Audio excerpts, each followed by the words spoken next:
everyone, welcome to my stream. How you guys doing today? Hopefully you're doing alright. We're gonna be doing some Call of Cthulhu with our lovely Dino running the show. I'll go ahead and let him take it away. Hello! Alright.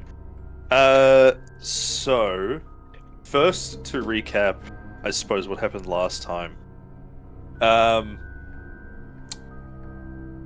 You basically set off to properly investigate a little bit deeper, sort of like what's going on around the house, trying to locate any of the missing people who were unaccounted for, just trying to sort of figure out what the hell happened before, like, the police and medics arrive. You learned that there was, like, landscape gardener who was missing from the evening because he has a cabin in sort of like the estate in like this sort of small woods. And the maid who was supposedly asleep the whole time. You sort of gathered everyone together, just made sure that everyone was like, safe, had a buddy with them. Yeah. And from there, you decided to sort of more closely investigate Dr. Powell's office and room, where there was a lot of stuff about his recent studies. There was, like, this local tribe that's apparently went, like, just missing one day, though they were, like, very powerful and warlike. And you found, I think, was it Jellies or Freck that found the cane sword? Jellies found it and gave it to me. Yes, that's right. And, just eccentric personality things, I suppose. But, you found that in his, like, wardrobe, alongside, like, a whole slew of other things. And... Oh, sorry. I'm good. Along with the unfurled paintings. Right? Yes, in his quarters, which to both of you were, like, a little off.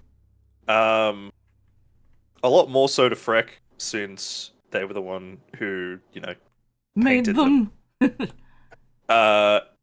And sort of viewing them, there was definitely this feeling of, like,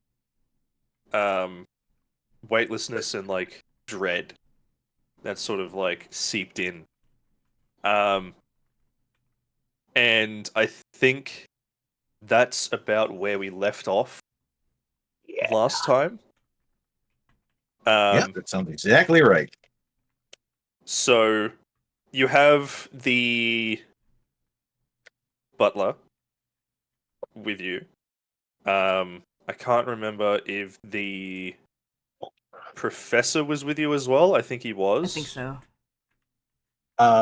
Yeah, I think who stayed behind? The chef stayed behind with Dr. Powell? Yeah. And Virginia? Yes. Yeah, we only brought Dr. Gray and the butler and Bartholomew. Yes. And there was Marcus was with us as well. Did Marcus come with us? Was he? Yeah, because he was the one that started taking a look around Maria's room. Yeah, that's right. Okay. That's right. I remember that. Meanwhile, Major Thorn has sort of hung back as well, just to sort of, keep an extra eye on things. Cool. So, we'll start back in Dr. Powell's room. Again, quite a lovely but modest sort of main room. Not main room, you know what I mean. And yeah, paintings sort of sitting out. There's honestly not a ton else in his quarters. It's neater, much neater than his office. But you can still sort of see like a few like books and things like spread around. And like different bits and pieces like that. But the paintings are definitely the standout point of the room. So, what would you like to do?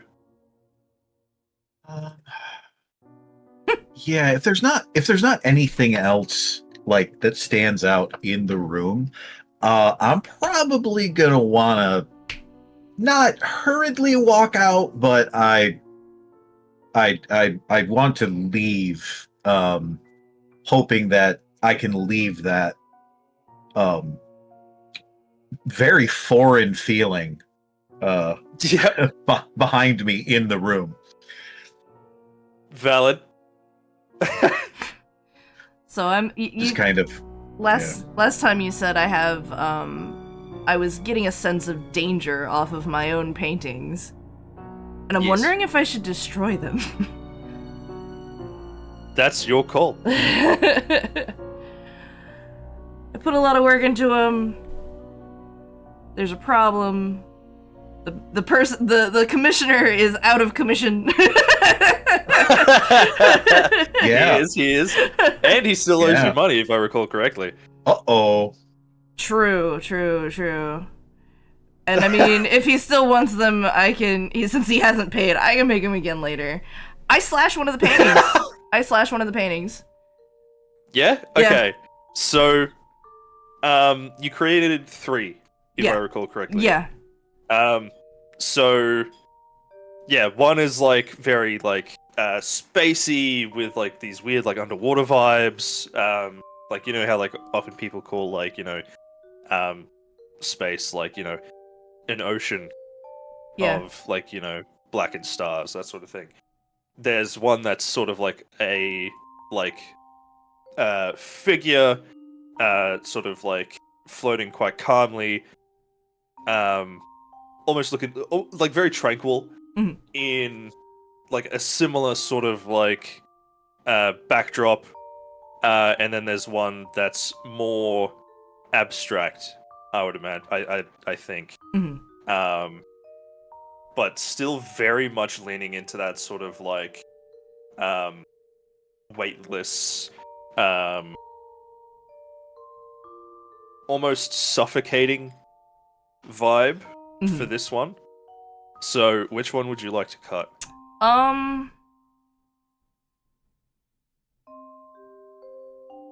Probably the first one that you mentioned.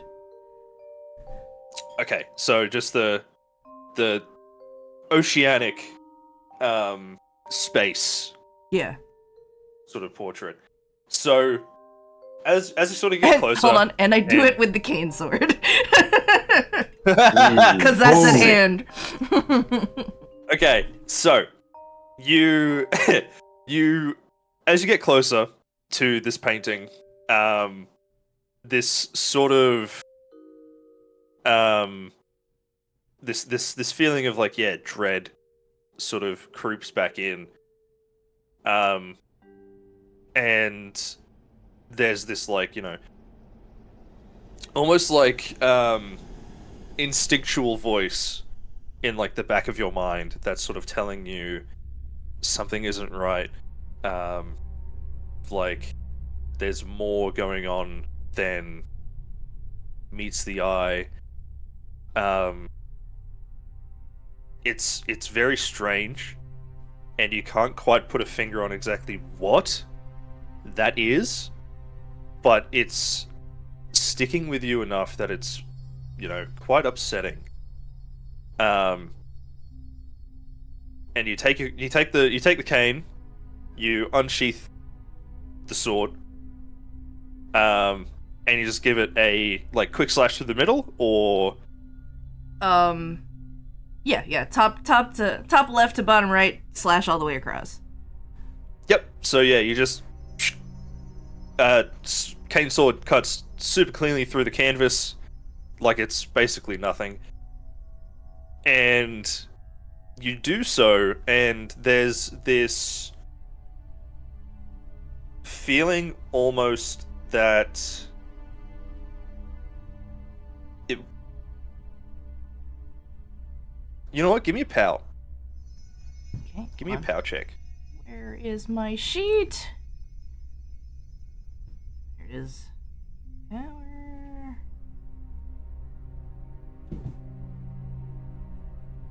We're checking. Aw, son of a bitch. Oh wait, okay, we're good. No, that's good. Yeah, no, I Okay. saw the 81 from the last roll. I was like, no, what? So yeah, you cut diagonally across this painting, and again, there's like that instinctual voice like telling you like something's wrong. And as you sort of like cut through it, you sort of like tune in on whatever this feeling is, and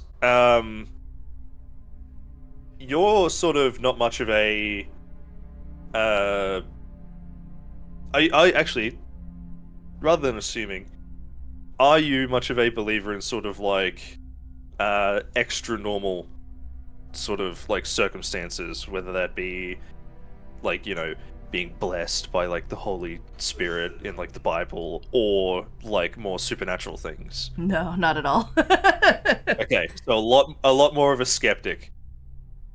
So the interesting thing then is, in spite of your inherent skepticism,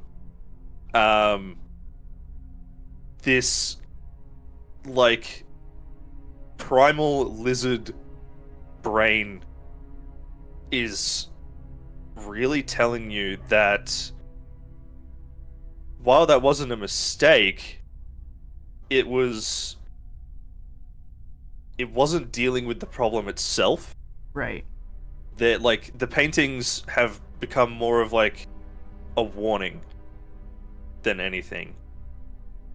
And it's only sort of by cutting through it and really sort of focusing on what it is specifically that's making you feel this way that sort of pops into your head.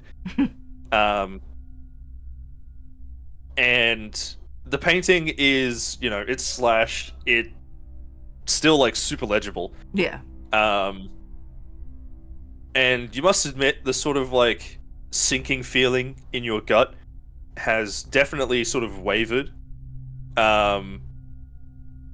But you sort of can't quite get that theme of like choking blackness out of your mind. Right. What does Bartholomew think of me slashing the painting? Because he was right next to me. He just kind of sees you like pull out the sword, and he doesn't say anything, but Louis would probably see him like kind of like tense up a little bit. He's like, "Oh, what are they doing with that?" And then you cut along it, and you kind of hear him make like a very small like little gasp as you do. Yes, not a very proper action. No, absolutely. Yeah. and yeah, you do that, and like once you turn around, the sort of look on his face is like, "Oh, you know, that painting was quite nice." And I'm sure Master Pal would have loved it. You know, it's a shame, but I guess it's their painting. So it's like it's a mix of disappointment with like resignation, I suppose. Yeah. So. Oh, that's got to be half his life. Yeah. It definitely looks like a not a practice expression, but a well-worn expression.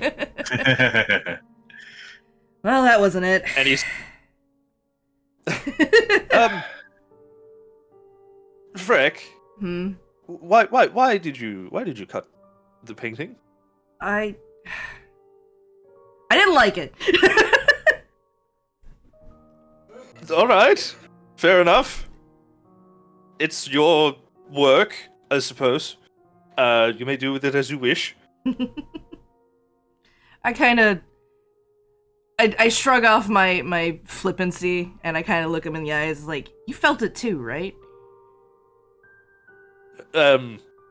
Could you elaborate? I don't know, there was something in them, and I kind of like peer back, and I feel it again, and I look away. There's something in them. Yeah. And I don't know what it is, but I thought maybe destroying it would stop the feelings, but it didn't. When you say the feelings, are you more talking about like the how pretty the paintings are, or more like an anxiety? Anxiety and danger and nothing. Oh. But not like heavens. nothing, but the experience of coming across something you're not supposed to come across. Like Ooh. a forest. Oh heavens. Well, and he kind of like pulls a handkerchief from his pocket and kind of like dabs his forehead a little bit. I must admit, looking upon them, they are very nice. I must say. I kind of lightly smile and nod. Yeah, thank you. But I just thought it was the design of the artwork that was invoking such a feeling. No, as someone who's been working on them for a few months, that was new. Okay. He's like kind of like nodding slowly and definitely pondering quite a few things at the moment about My own sanity. himself and all sorts of things. Louis, are you doing anything at the After moment? slash the painting. When Freck started talking, I stopped just inside the doorway to the that long walk-in closet that we came into the room through. I stopped just inside the closet to listen to what's being said, because the moment Freck began speaking, I got scared. Because it was a reminder of the world around me. Like I was I guess like I kind of like the feeling made me like disassociate and not want to even be present. Yep. So walking out was almost instinctual, but the moment Freck started talking, I stopped in the hallway, did not turn around at all, just kind of in my peripherals, just like kind of knowing that they're standing there. Yep. And I guess like conversation comes to a close if anybody's on the other side of the hallway or behind, like looking at me. You see the first time I've ever done the sign of the cross around anybody. Ooh. Raised Catholic, but more of like a Christmas and Easter guy. I'm not a real good Catholic. Yeah, but that Catholic like guilt and fear is still present. Because I was raised on that faith, that mythos. So Yes. yeah, so that is the first time in a long fucking time Louis has ever thought about God and any sort of help. Like, Yep. and yeah. Does he say a quick prayer as he does, or is it just the sign of the cross? No, I mutter an Our Father, low to my breath when I do the sign of the cross, and I sort of mutter the prayer. very meekly, like not, Yep. you know, everything about me right now is the opposite of everything I've portrayed to everyone. Yeah. Yes. Very tense, very, yeah, definitely uncertain. Yeah, very uncertain. So So yeah, you're sort of in this walk-in closet, and you're not fully like paying attention or anything. Again, I imagine still just kind of like half dissociated, right? Like the conversation about it only sort of just brought you sort of back to the present. Yep. And you make the sign of the cross. You say the short little prayer, and that's sort of when you notice the professor, Dr. Gray, is sort of standing at the other end of the walk-in, within like the office space, and he's holding like a book in his hand, and he's sort of looking at you, and he goes like, "I didn't take you for a religious man, Louis." Oh, Doc. Oh, yeah, I'm not. Yeah, my mother's a little disappointed in me, but you know, I think he chuckles, and he like walks up and like pats you on like the arm, and he's like, "Is that not a mother's job?" yeah, I suppose it is. Yeah. And he kind of like hand on your shoulder, and he closes up the book he's holding in his other hand, and he's like, "Are you okay, Louis?" I'm good. I'm good, Doc. Thanks. You yeah, thanks, Doc. Yeah, I'm good now. Sorry. Bless. Yeah, do you think? Oh Jesus, sorry. And yeah, Marcus has sort of been with him the whole time, just that way there's like a second person, right? Right. But he is sort of not paying attention to like the personal side. He's more sort of like looking around and being more careful. You sort of see yeah. Louis. Oh man. And both of them kind of like look past you into the like bedroom, and they see Freck holding the cane sword, the freshly slashed painting, and he kind of pops up and says to everyone, "It's just like, are we done? Yeah. Is there anything else? Where the hell did you get a cane sword?" I point to Louis. He looks at you, and I just sort of point to the ground. He's like, I see. And like the scene, you look at the area where it is, and like a dotted outline blinks where the cane was before I picked it up. Yeah, perfectly shaped, like, yeah. Like Blink, blink, blink. Dust spot. The spot. It does the whole like do as it's like drawing the outline. So yeah, he like looks, and he kind of like looks around like the whole space, and he kind of nods, and he's like, "Yeah, all right, it's not the strangest thing I've seen a academic or rather rich individual keep in their wardrobe."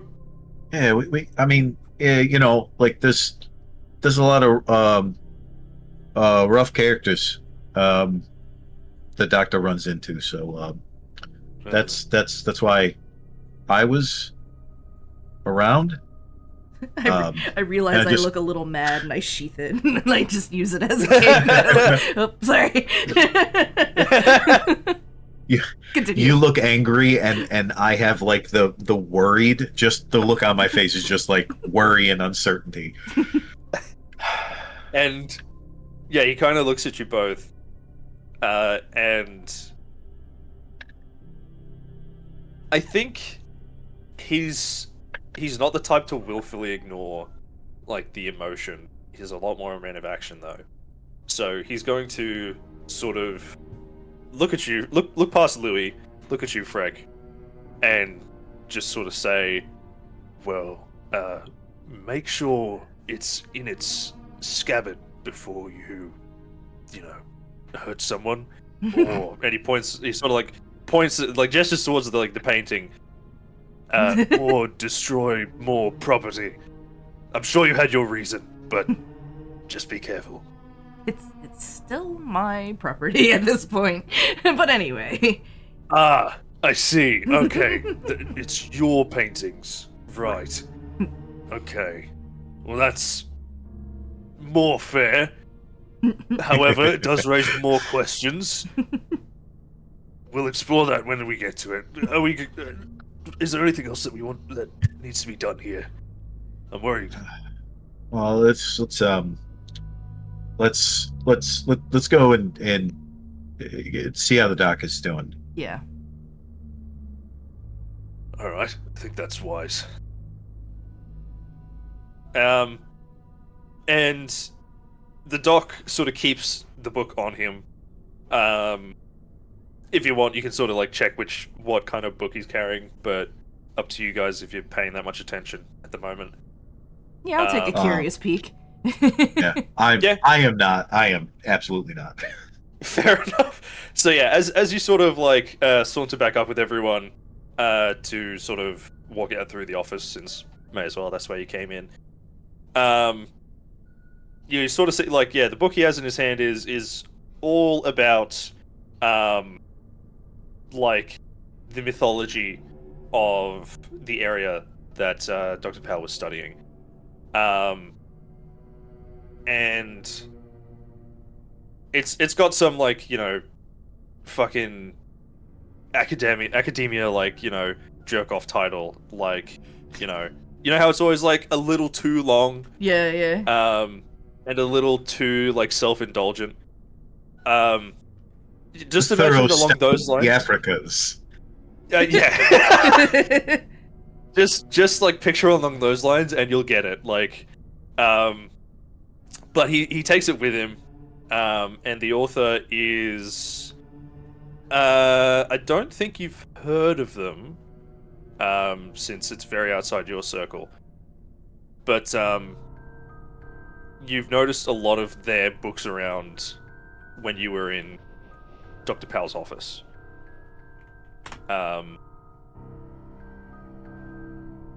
It's fucking guy. Hey, I'm really sorry. 1 second. My food is here. Let's go. And plus, I'm gonna get an ad in a second here anyway, so let's take a quick break. Okay, yeah, go. Sorry about Yes. Enjoy. Foods. We're pausing for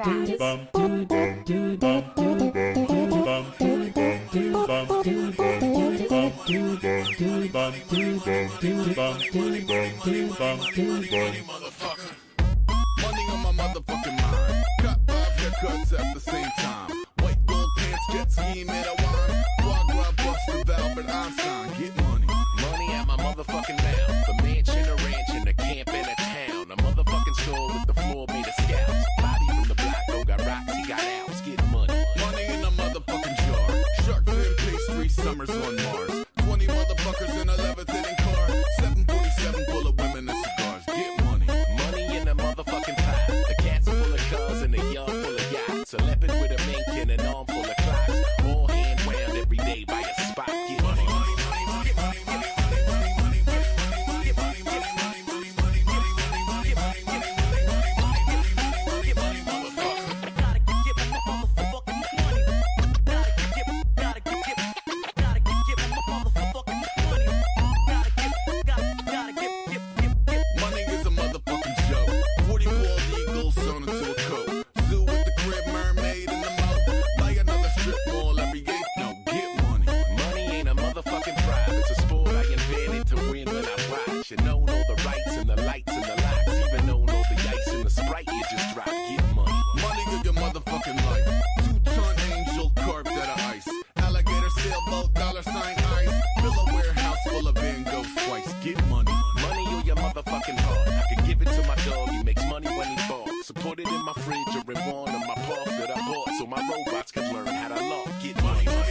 featuring one of my parts that I bought so my robots can learn how to love. Get money, money, money, money, get money, money, money, money, money, money, money, money,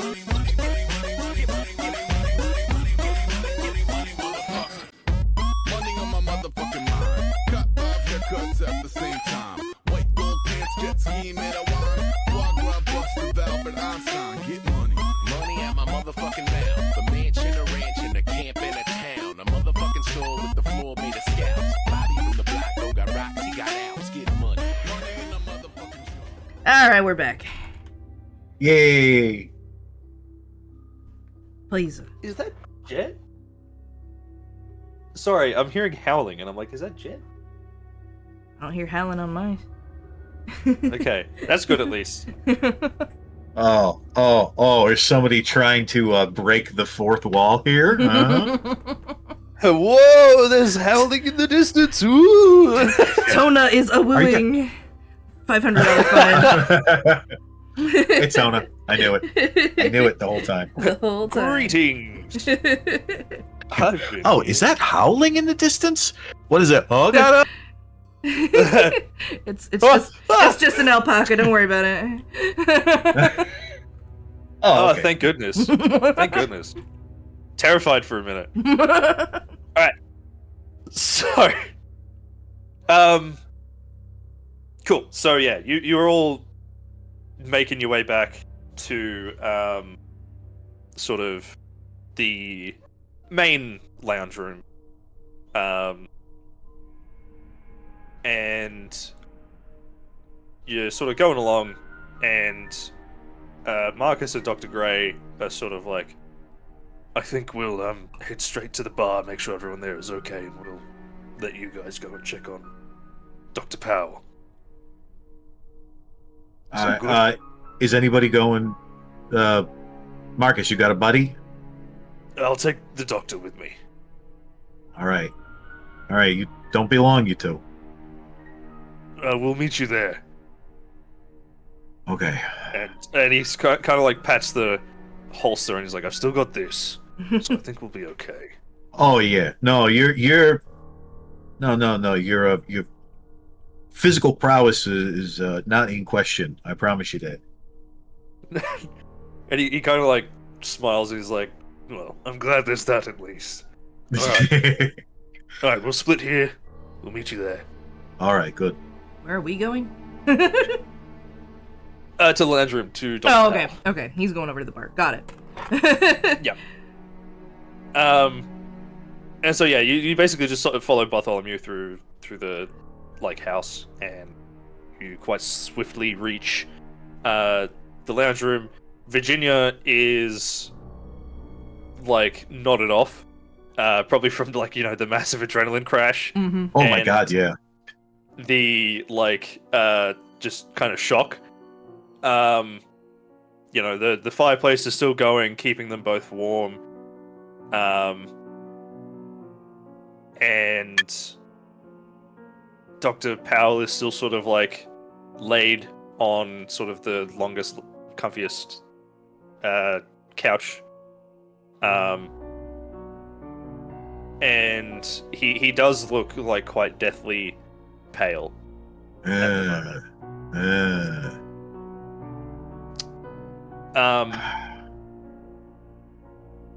If you take a closer look, he is still like breathing. Mhm. It's just quite sort of like shallow breaths. And Yeah. he's still kind of sweating a little bit, but it's like clammy. Frank, Doc don't look too good. No, he does not. No, he does not.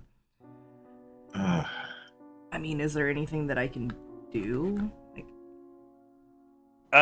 The like towels and things that you've like pressed into the wound, mhm.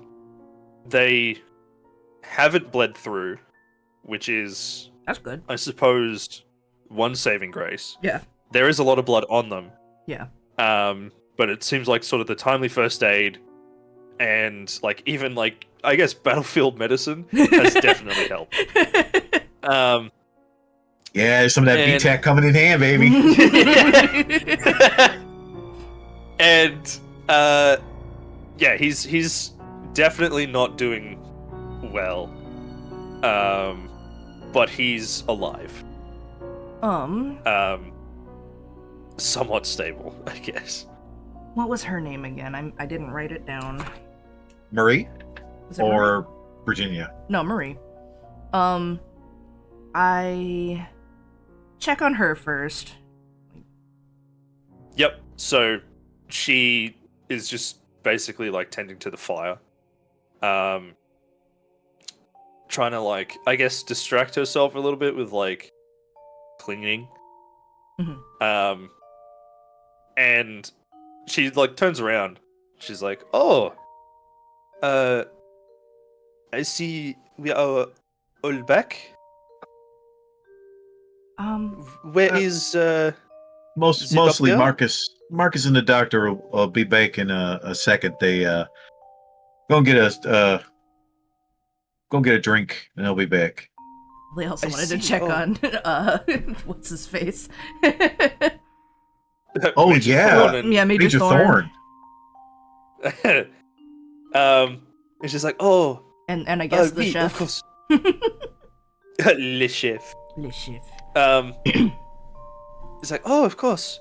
Well, the doctor has been not well. Virginia is sleeping, also not well, but better than the doctor." Can Yeah, I yeah, trouble you to get us some cold, damp washcloths? Oh, but of course.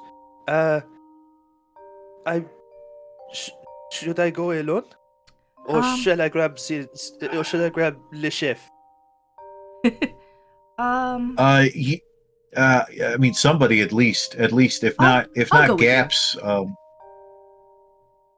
Okay. Yeah, All right. yeah, that's good. If yeah, Frank's capable.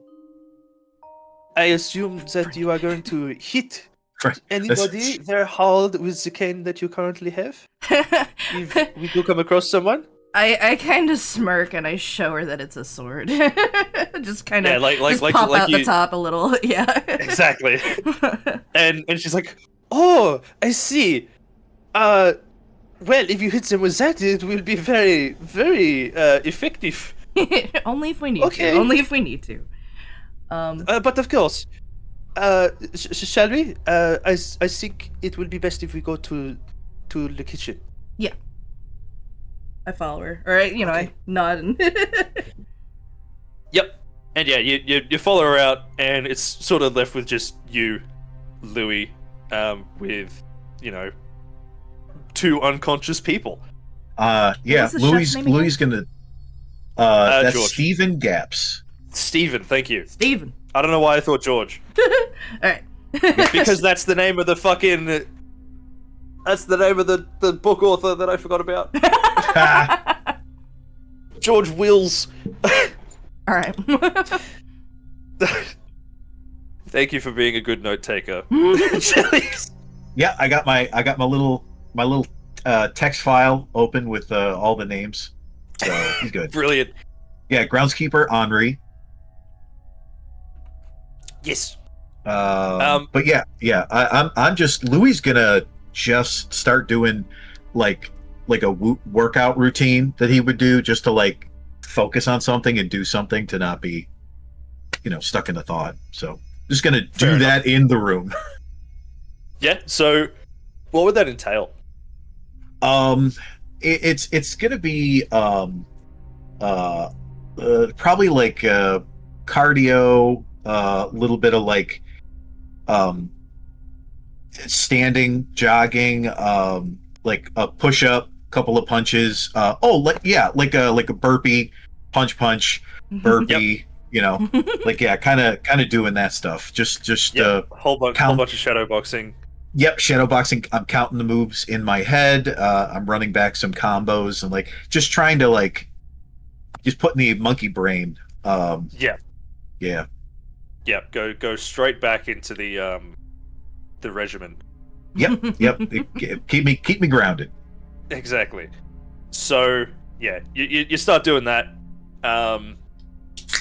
Sort of a little bit of time passes, and I think Major Thorn would pop out from the bar room, and he'll sort of see you doing your thing, and go like, "Good God, man!" Oh, wait. Oh, Major. Sorry. Yeah, just idle hands and all that. It's quite good. Is this an effective routine? Yeah. Helps to get the blood flowing. Get the heart rate up. Keep the old ticker ticking. And he kind of comes up, and he like puts an arm around like his shoulder, and he's like, "Tell me, my boy, is something bothering you?" It's something. Something bothering me, and I kind of I point at like the doctor and Virginia. Aside from that, look, my time in the army, in the war, it was not unusual for men to do exactly what you're doing right now when they're not, how shall we say, in the best mind. Yeah. Is But there? you weren't doing this before. No. No. I.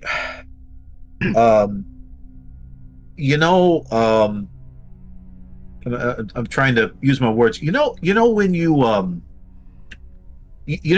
when you were a kid, right? And your mother told you to your mother was going to go off and run errands, and she told you to clean something or prepare something for later. Oh yes.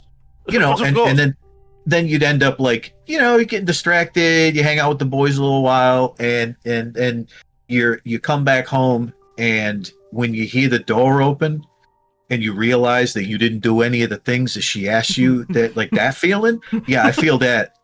I feel that real bad right now. I see. Well, I feel that, and my mom ain't here, so I don't know. well, that does sound. That does sound quite. Yes, you seem quite stressed. Yeah. Well, this is only natural considering the circumstances, but I have a feeling that something has put you into this state of mind. Yeah. And while this is not my place to pry, but you're gonna pry. I'm going to pry. But you're gonna pry. Given the circumstances. Given the circumstances. One moment. I'll be right back. And he sort of pats you on the chest, and then reassuring pat, walks out into the bar. You hear clinking over the sound of conversation, and he comes back with a glass of it was just whiskey, wasn't it, for you? Was the drink of your choice? Yeah, it's just something on the rocks, just something basic, but still good. Yep. Excellent. So yeah, he's got probably a bourbon more than a whiskey, something a little fancier, and he hands it to you in a glass, and he's holding his own, and he looks at you, and he sits. There's two chairs sort of next to each other for conversation and stuff. He sits down on one, and then he gestures towards the other one for you to sit down. Okay, yeah. All right. Now, I have found. I can see your chat. Why did you say that name? Rachel! Where are the other moms going?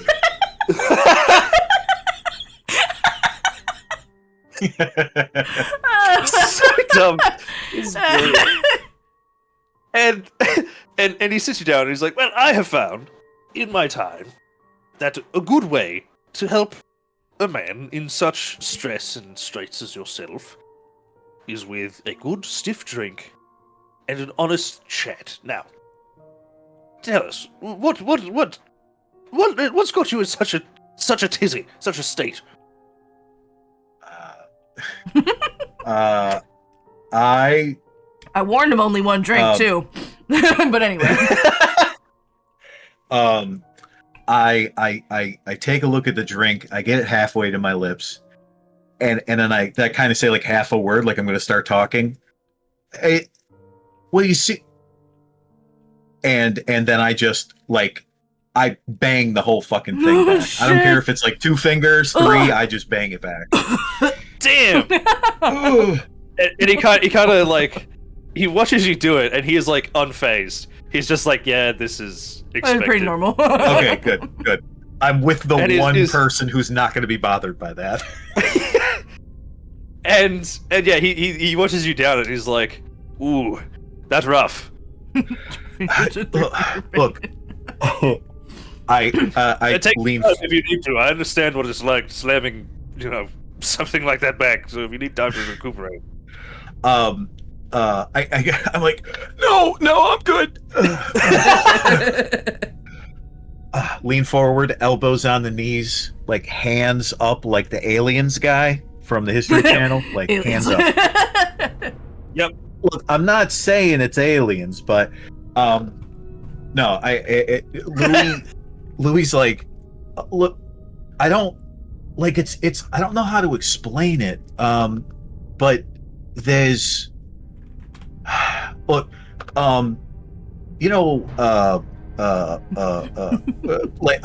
Freck and I came in around the same time, and Yes. Freck bought some paintings that the doctor had commissioned. Oh, did they? Yeah. Wow, he forgot. I don't know if he saw them. We were talking about the kinks. He did. Oh, okay. Yeah, that's right. That's right. right. And yeah, well, we were looking around for everybody, make sure everybody's okay to bring them back. As we did. We said we were going to do. Of course. Yes. And I saw you brought back that maid, Marie. Yeah, Marie. Yeah, I'm glad she's here. She's real sweet. Ah, she is. The paintings. Well, look, we went into the doctor's personal bedroom, which under any other circumstance would be really weird and kind of uncalled for. But it's and I kind of like motion around me like all of this. And he nods.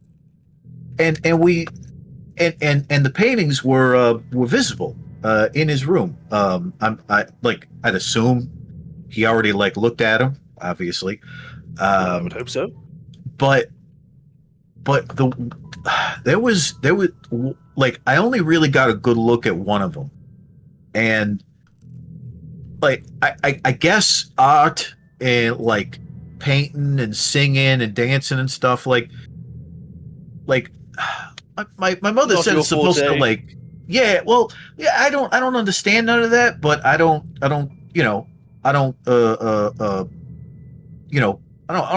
piss in anybody's canoe, like Oh, of course. but like my mom said, like you're supposed to like any type of arts makes you supposed to feel something, and it's like you hear a good tune, you feel like getting down, get Feel like dancing. Yeah. And he kind of like shimmies a little bit when he says that. Oh. Yeah. And I do the same like type of shimmy, and we're both like awkward as hell. Yep. But Excellent. like I gotta say, like Freck's gotta be like a pretty damn good artist, because I looked at the one that like looked like somebody was kind of like floating in nothing. Like I don't know if they're floating or not because nothing's around it. But like Oh. I That it sort of it's set you off. it I I felt scared. What TDS do you use with your I strength? felt like I felt alone. It like nothing around me, like, and I felt like it was like forever. Like I felt like I was there forever, and I was like, it wasn't too long, but like I was, yeah. Somewhere else. It scared me, and we haven't talked about it yet, but it must have freaked them out too, because they just like sliced the painting like in half. They slashed their own painting. Yeah, I like. Oh my goodness. It's got to be some serious business if you're going to destroy what took you so long to create. But I can't say that it made me upset. You know, Well, my boy, if I may speak freely, yeah, of course. I've found that in moments such as that, moments that bring me to unpleasant places, that Yeah.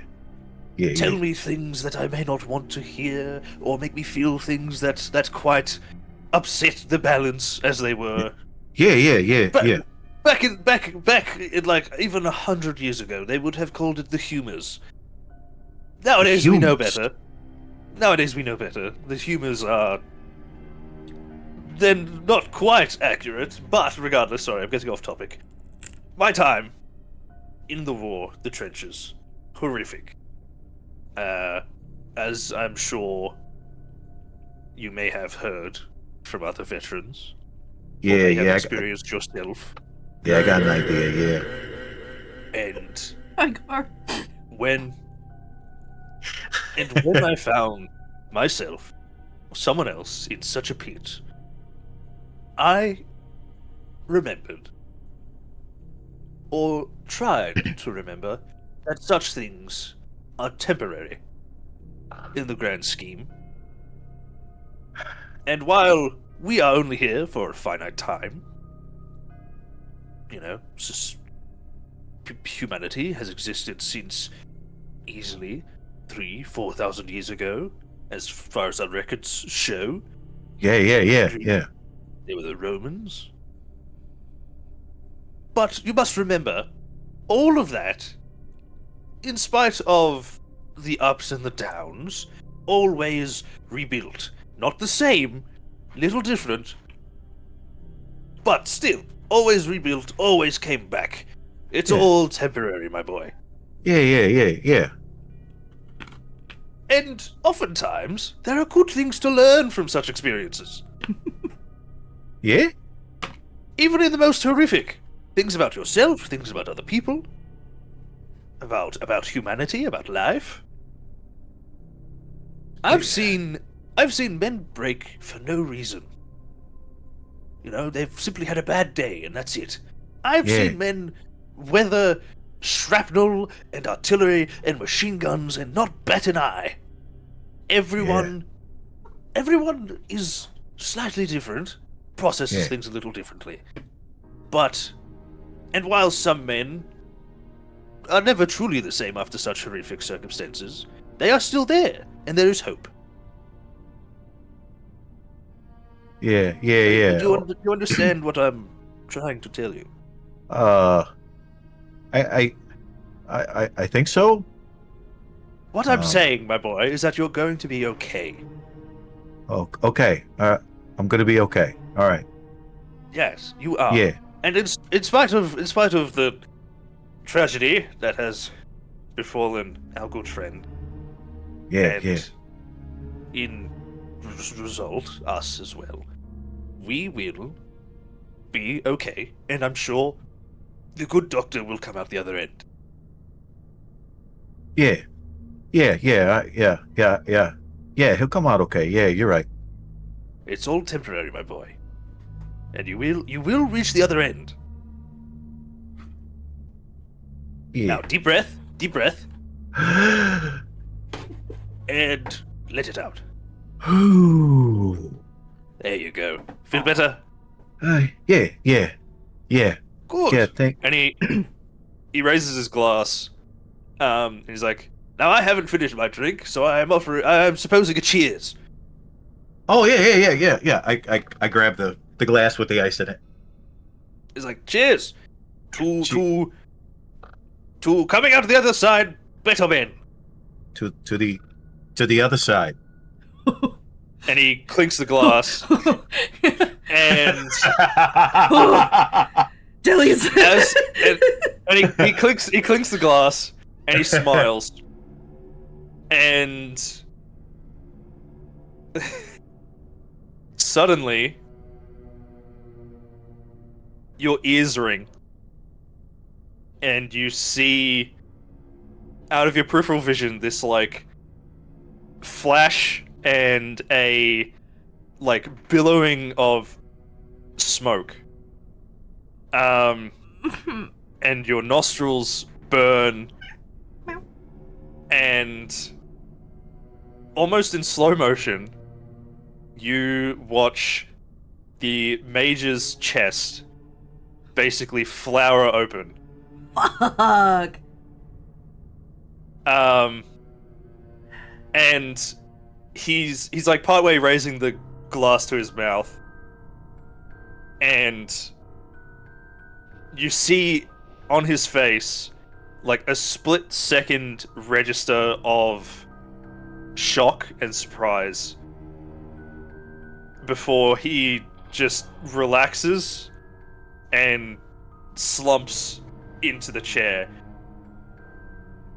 And your ears are still ringing. You sort of realize that the reason your nostrils are burning is because you're smelling gunpowder smoke. And you turn your head to where the smoke came from and where the flash came from. And things sound like they're underwater now. Like the ringing is... Yep. I've been there before. The ringing is still there, but it's very much like... It's almost like waves. Yeah, that. Yeah, but it's also like waves are like crashing onto like shore, like a beach during a storm. Yeah. Oh, that's just the blood pressure pounding in my ears. Tinnitus. We love that.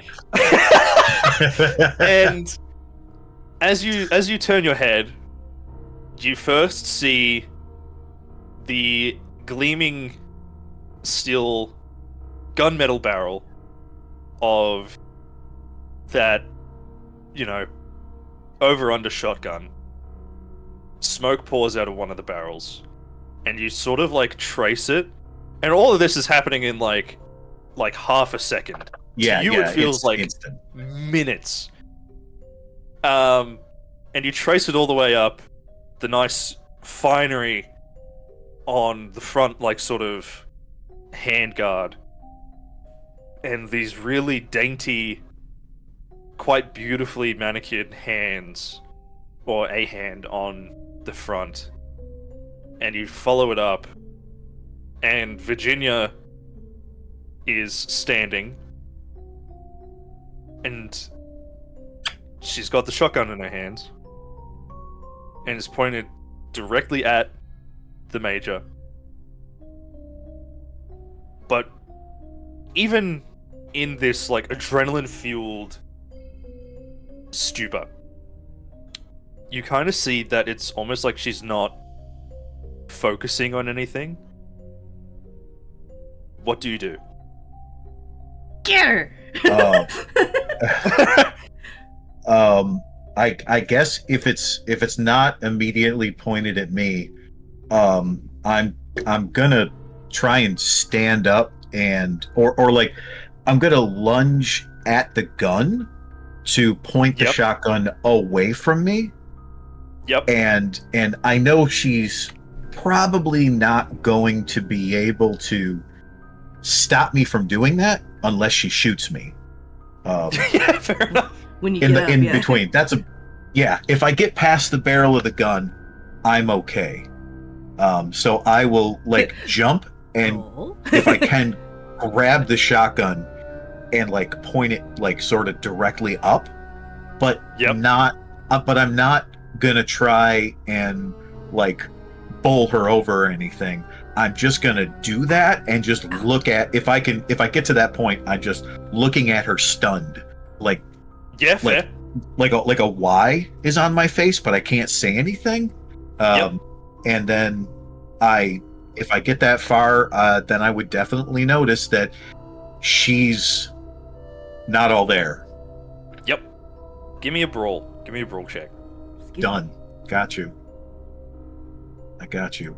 Now, if I fail this, that's going to be embarrassing. Because this is my jam.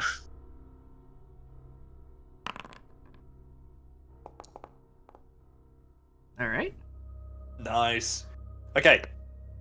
So. Yeah. Very quickly, Freck. Yeah. You are on the way back with Marie with these damp cloths, Yeah. basically, right? Yeah. And you're just about to enter the room, and you hear like you hear like two people talking. As you get closer, you realize that it's Louis and the Major. Can't quite make out what they're saying. Just sounds like sort of conversation between the two. And then suddenly this deafening bang, Yeah. and it feels like it like reverberates the walls and even like the floor, Mm-hmm. right? Like the whole building shakes with this bang. And you're around the corner and you see Virginia with the gun and Louis jumping into action. And like, so I'm assuming, Louis, that you basically like grab the barrel with one hand and then like push the stock down with the other, or how are you doing it? I get up. It's over my left shoulder. Yeah. I turn and put my arm, my left forearm, underneath the barrel to push it up. Yep. And then as I move forward, I push the gun up and back and slide it up my forearm to my hand so I can grasp it. Yep.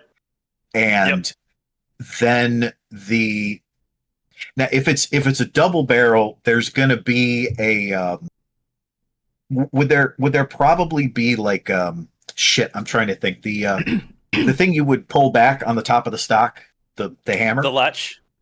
Yeah. Oh no, this is a hammerless. This is a hammerless double barrel shotgun. But okay. there's the latch you can sort of flick to open it. I will grab the barrel with my left hand, and then with my right I'll put it over that spot there and then try and push the latch to get it to break. Yeah, so you like in like a flash, this like happens so quickly. Shotgun goes up and you like it's more of a struggle than you would have expected. You push on the latch with basically like just your thumb, like whatever's like most handy, and you start yanking the barrel downwards again, which thankfully isn't too hard because, you know, Virginia is currently trying to push the gun back down anyway. So you crack it open and it spits out both shells. One clatters to the floor empty, still sort of smoking a little bit. The other one clatters to the floor, still loaded. And at this point, are you doing anything, Frick? Drop the rags. Fair enough. Drop the rags, draw the sword, all one action. I assess the situation and probably see that Jellies has it. Notice that Thorn is very dead. Yeah. It's a really gruesome sight as well. Yeah, scream. Yeah. I'm just glad she didn't let both barrels go. Yeah. Woo, So- he'd be see-through. Yeah. He basically is anyway. But Oh god, yeah. So, yeah, you draw the sword and you approach, and Louis, you're basically just tangled up with Virginia in this shotgun. It's empty now, but she's still trying to like swing it around like it's a club, trying to like hit you. By this point, Marcus has entered the room as well. He's got his pistol drawn. He sees you both fighting over the gun, and he like points it into the scrap. You wouldn't notice this, Louis. You're too wrapped up in trying to like fucking get this gun, safe. There's a lot going on for me in a couple of seconds. Yeah. There is. Are you trying to take it off of her, or are you? No, like, just... it's sort of once the shells hit the I feel the break open up enough that the shells would come out. I don't even look at the shells. I'm just trying to hold the gun pointed away and kind of down to the floor, and I'm just, even if she's trying to move it, I'm holding it right in front of me, and I'm just looking in her eyes. The most I could physically show that I want to ask why, but I can't speak. Yeah. So, looking into her eyes, there really is like nothing behind them. They're sort of like semi-glazed over. They're not really reacting to like anything. Like, pupils aren't like dilating. They're just like looking at nothing. But she's acting like she knows exactly what's going on around her. But just with very clear murderous intent. And she's like, the gun jerks around for a little bit, and you're sort of brought back into reality when you hear, it sounds far away at first, but you hear Marcus like yelling like, put the fucking gun down. Like, what the fuck happened? Put the fucking gun down. Like that sort of thing. Yeah, if I see Marcus, I can hear him from a distance, but then I see him like, and yeah, he's got the revolver in one hand, and he's pointing it sort of towards both of you. Then I see Marcus snaps me out of it, and I'm just going to twist, plant my feet, twist to the right to try and throw her to the ground while firmly holding onto the shotgun. Yep. Okay. Give me another brawl check. Are you doing anything right now, Freck, as well? I'm frazzled, but maybe I kind of try and verbally calm Marcus down. Like, hold on. I think he's got it. Hold on. Fair enough. Fucking A. Dude, your rolls have been on point today. I'm glad a character that I made able to do one thing really good does the one thing really good. Yeah.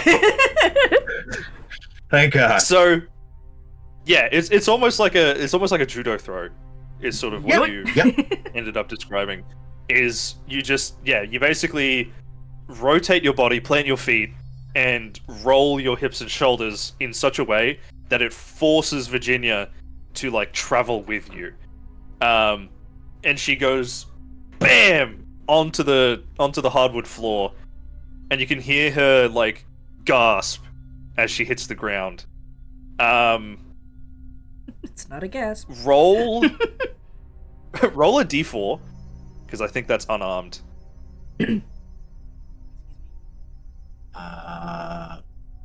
Okay. Oh, I can just grab a die. Right. Yes. Okay. D4. Okay, so you have done 2 points of damage then. So, yeah, she hits the floor, and she, like, you hear, like, this, as, like, all the air is just forced out of her lungs. And just, like, instinctively lets go of the shotgun, wraps herself, like, into a tight ball as she's trying to get, like, her breath back. And Marcus is still like pointing the gun, but he sees that it's broken open, and the shells are on the floor. Virginia's on the floor, and my left hand is holding it in the middle of the barrels, like Yeah, it like it right in Yeah. the middle of the barrel lengthwise. So yeah, like a club. And- I'm holding it like a club. and he's still pointing the gun at you, and he's like, because you know, you've got a fucking shotgun in your hands, and he's like, he looks at Virginia, looks at you, like very rapid succession, and then he looks at the major, and this look of just sheer horror kind of like flashes across his face, and he goes, what the fuck happened here? What? That's a fair assessment. he holsters the pistol, and like sort of comes forward, grabs the shotgun from your hands, and like basically like tears it from you. Does he? That's what he's gonna do. Oh, he can try. Okay, so yeah, he comes forward and he grabs the shotgun by like the stock of the barrel, Yeah. and he tries to like Do it. wrench it out of your hands. So you're going to resist this? Oh, absolutely. Okay, you resist since you got two like hard checks, hard successes. You resist. He like tugs on it, and that's sort of And when then- he notices He like finds out I'm a little heavier, a little stronger. yeah, and he kind of just like he's like Louis, give me the gun. There is a moment I lock eyes with him, like just and he can clearly see my eyes are teary. I don't know if it's from the smoke, the like shock. shock. I don't know what it is, Yeah, but most likely the shock. like my eyes are already like watery, and I stare at him for a second, Okay, and then I relinquish. I let go. okay. He more delicately takes it off of you this time. Yeah. And he sees like the expression in your eyes, and at this point, you know how after an adrenaline surge, there's always the shakes. Oh yeah. Yeah, this is when the shakes set in for you, and suddenly everything sort of comes back into focus. Your brain is still reeling with what the fuck happened, and like your whole body starts like shaking. Just completely involuntarily. And Marie kind of comes up and she guides you away, turns a chair around so it's facing the opposite direction, and sort of sits you in it and gives you one of the damp cloths and sort of like pats your head down. Now, you have both seen his body. I would like you to give me sanity checks, please. Yeah. All right. Yeah. The sort of reality of everything is sort of settled in properly. Damn! Oh. Okay, that is still 1 point of sanity loss. Okay.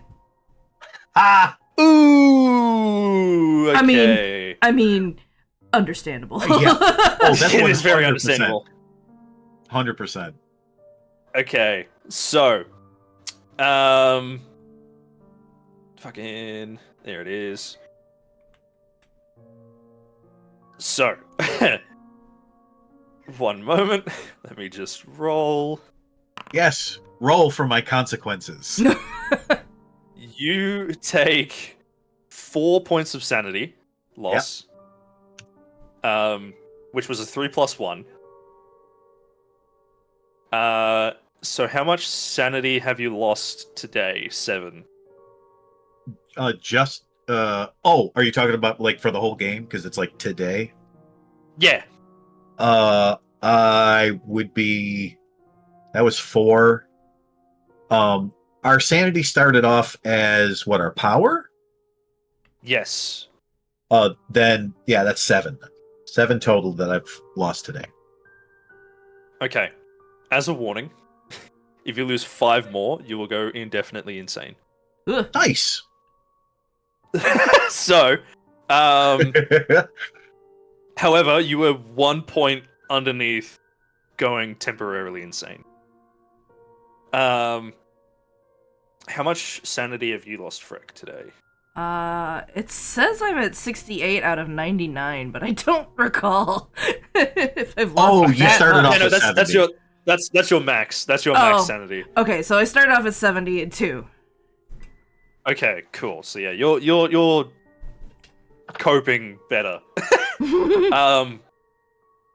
I'm gonna say I The- grew up on a farm. Just, I know about death and stuff. I know about guns and stuff. Oh, hold on. First aid and stuff. That's right. So, I seen some shit. Seen a little bit. so, let me describe what you actually see now that Gator farm. Sorry, continue. process it. So, the Major is slumped in this chair. Sort of one hand is like resting over the armrest, and there's a glass clattered on the floor, all like the contents spilled out everywhere.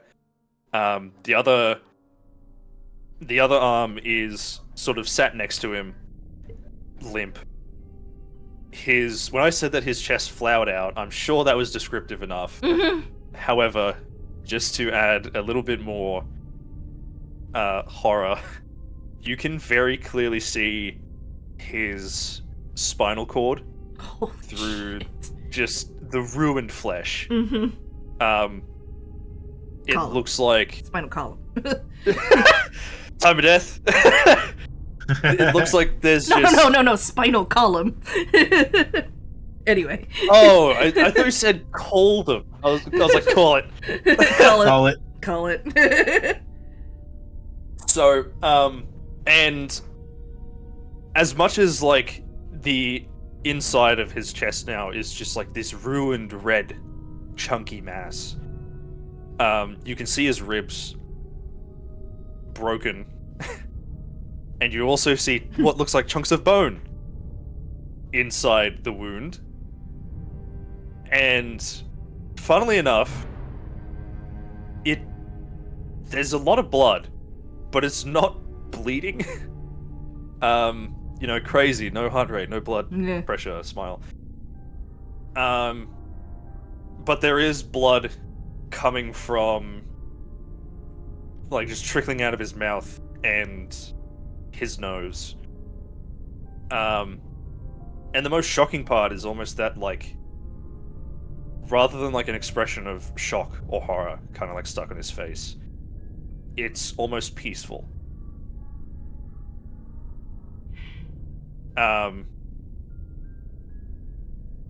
Marie is still sort of like trying to help, like, calm you down. Marcus is visibly distressed. The doctor finally creeps in, Dr. Gray, and he just immediately vomits. Oh god, yeah. Yeah, yeah, yep. And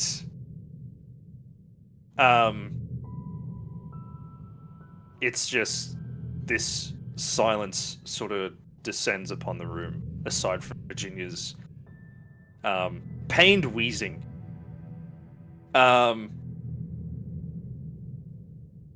And you can sort of hear her trying to speak, almost. But it's obviously between, like, like the like that sort of Yeah. that sort of thing.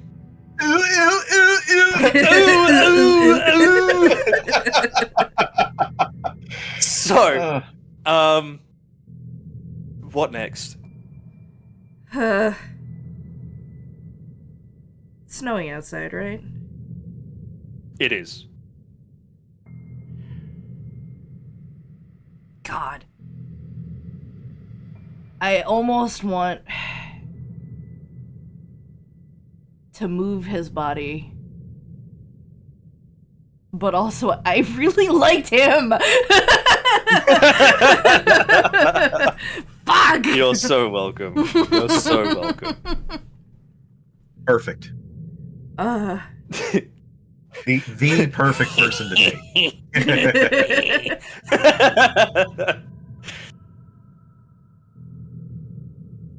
It's okay if you do nothing. Like,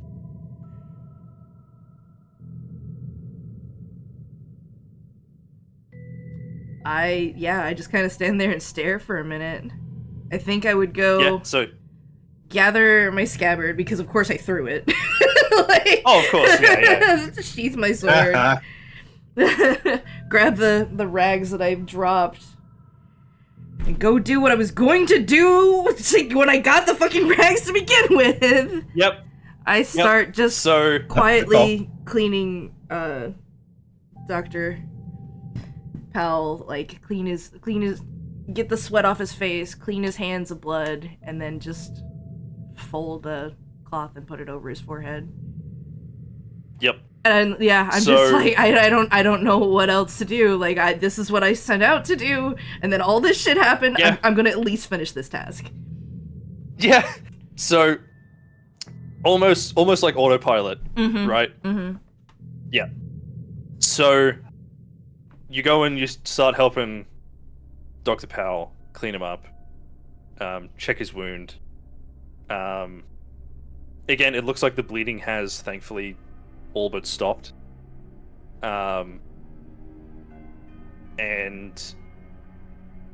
he looks calmer, like not sort of like gritting his teeth in like unconscious pain or like struggling or anything.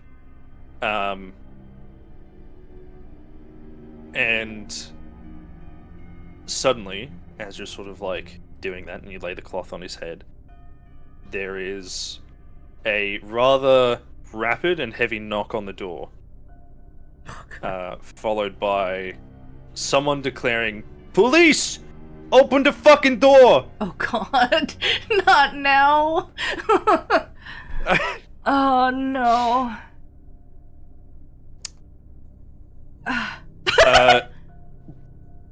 If you guys don't answer it, Bartholomew will. Yeah. Yeah, I'm gonna leave that to Barty. So, No. Well, this will be a I perfect don't- moment. No, I don't know. This will be a perfect moment. I'm gonna AFK for a second, and my character is gonna have no idea what the fuck is going on because he's kind of zonked right now. So this will be perfect. Okay, see you in a minute, Jellies. did we want to take a quick bathroom break or? I mean, I'm good, but if you need to go, we can take a break. Okay.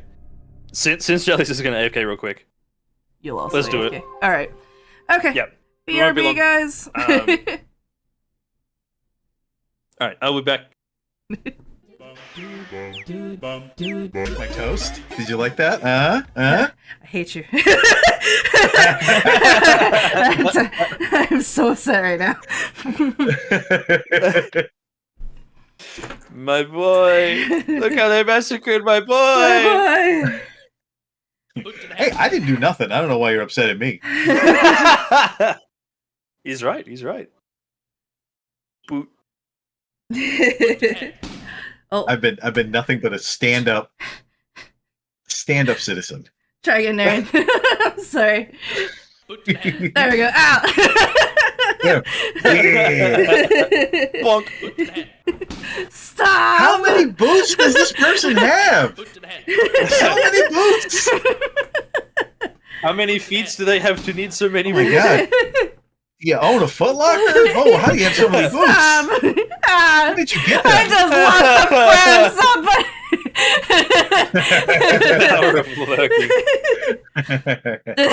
So many boots.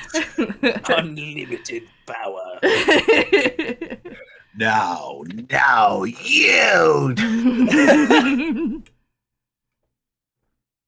Hi, Naren. How you doing? All right. Oh. How we feeling? No. And now the cops are here. All right, so Yeah. logic. I feel great. The cops are here. No. You're just throwing all the rejects at my head. Is that what's going on, Arian? Whole factory, and these are just the ones that you can't sell. All right. Anyway, logic. I can take it. We originally we originally called the ambulance, and I'm sure he mentioned gunshot. Yes. So that's probably why they're here. But now we got another gunshot, and now we have someone who's done it. But And they definitely heard. they definitely heard that. Fuck. I mean, okay. I mean, there's not much that we can do. It's No, not like this it's, place is a fortress or anything. It's a bit of a pickle. I love this. This is why I GM. I don't want to talk to him. I'm gonna start screaming. And Jelly's can't hear, and he's in shock. Yeah, like yeah, your ears are like, your hearing is still like recovering. Oh yeah. Mm. Yep. I for good or for bad, I have had a firearm fired by someone else very close to my head. Yeah. And that is Yeah. partly why I have hearing loss. It sucks. It sucks. Yeah. So out of all the things that have happened to Louis so far, that is the one thing I can guarantee you. I know how he feels to a T. F's in the chat. F's in F's in the chat. F's in the That's chat. so- It's all. Boy, those are some shitty friends. Yeah. Stop. That's not an F in the chat, Marion. Boots in the chat. It's in the chat. No. Who's in the chat? So, Bartholomew goes, You know what that means? and he opens the door. Fish. Fish. He opens the door, and you hear, like, you hear Bartholomew kind of very shakily say, like, good evening. And he's like, this is police. We heard, I heard that there was gunshot injury of some description, and I think I just heard another gunshot. Do you mind telling me what's going on? And Bartholomew he's like stammering, trying to like explain. He's like, okay, I can see you're in shock. May I come in? And you know, Bartholomew nods and he opens the door wider, and he comes in, and it's like a detective type. He's sort of, you know, got like the coat, the hat. You don't see a firearm on him, but you reckon that's definitely on purpose. That's a weird officer to send in first. He takes his hat off, and he puts it on the like one of the hat racks, and then Bartholomew kind of gestures towards the main room, and in walks this like conventionally handsome man. Probably place him in like his late 20s ish. And he like he screams like to us like the typical like noir detective, right? And he comes in and he kind of like looks around the room at just like the carnage, and he takes a deep breath and he goes, all right, so I'm assuming this individual here, and he gestures towards the major, is a more recent casualty. And he like looks around the room for anyone to respond. I keep my mouth shut, but I'm taking a deep breath. Marcus kind of pipes in. He's like, yes, just happened. And he kind of the detective kind of nods. He's like, I heard. Well, I suppose I ought to introduce myself first. And he clears his throat. My name is Detective Stone. Jesus Christ. All right, we're going to move you all out of this room so I can do some, proper policing here, and I'll talk to you all when I've had a initial investigation. All right. First, now- hold up, first, real quick. You got Yes. cuffs? Yes. Of course. I point to. Of course I do. Oh no. Yeah, she's still kind of like catching her breath, and she needs she- her hands tied. and she's sort of like up on like all fours, one hand sort of holding around like her diaphragm, Yeah. one hand on the floor, and she's like just catching her breath, like she's like, ugh. And she kind of looks around and she goes like, what happened? Why can't I breathe? I'm like in disbelief, and I just full rush over to her. What do you mean? What happened?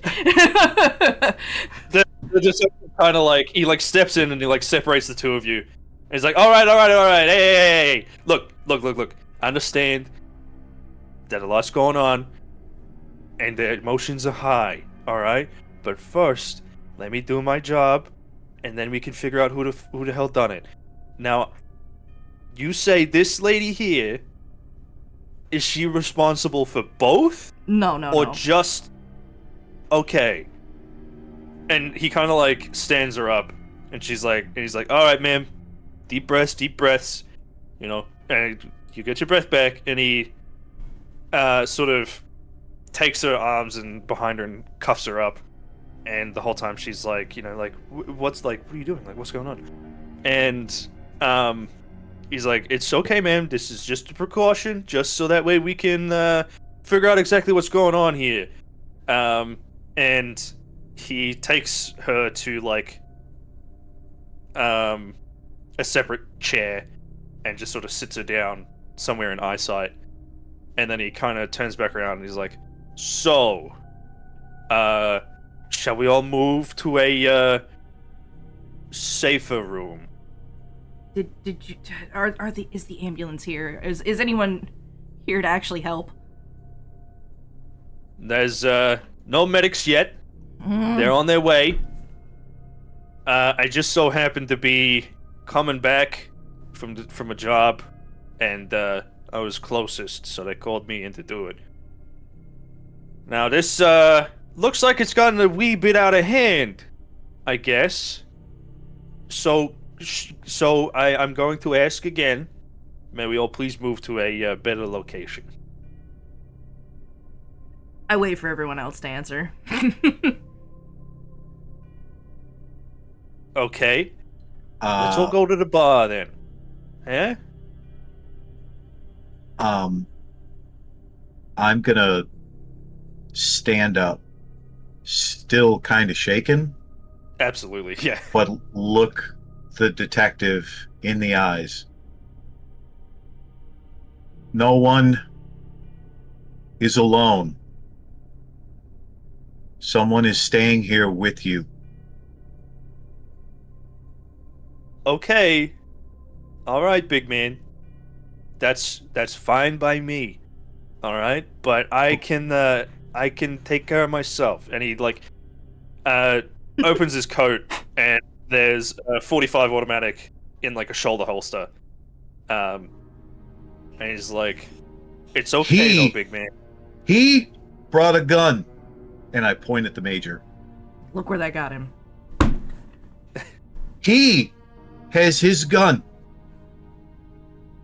There was And- that shotgun up on the wall.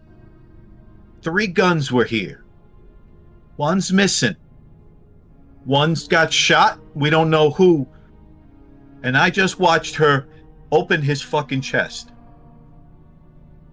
That gun don't mean shit right now. Okay. You don't How about go alone. Okay, how about this? We all go to the bar room, all right? Not for drinks, but to get away from this scene, all right? Okay. Yeah. Okay. All Yeah. right, big man. All Yeah. right. Yeah.